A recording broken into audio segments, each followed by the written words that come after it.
Mutta sitten itse tämä pelto siinä välissä, niin se oli ihan täynnä. Ihan. Joo. Ja siellä on se kuuleellista. Musta se on niin nouto, että se on niin kukkapenkissä, kun tottunut näkemään se jossain ojalla. Joo. Me halutaan Henrik Siulle myöntää tämmöinen diplomi. Henrik Österberg, Myyrmäen aistipuutarhan puutarhakummi. Asiakkaat voi olla tosiaan kiitollisia siitä, että olette te.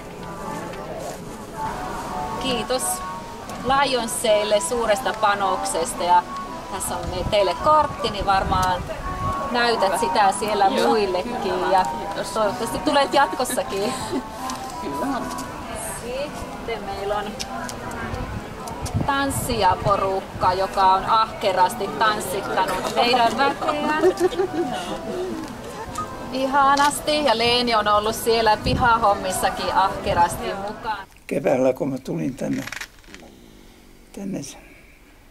niin toi hoitaja sanoi, että tuohon tehdään kesään tullessa semmoista puutarhaa.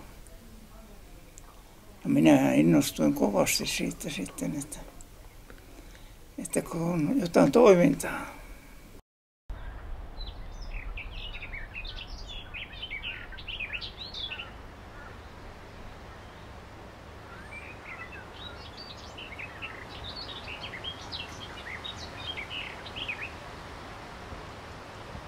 Ja ruvettiin maamuokkaukseen vähän tuossa.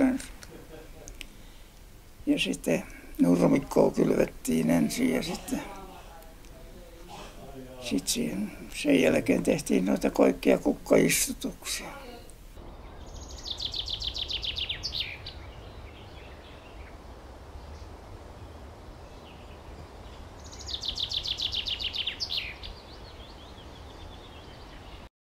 Että se on niin hyvä harrastus meillä vanhoille miehille ja naisille,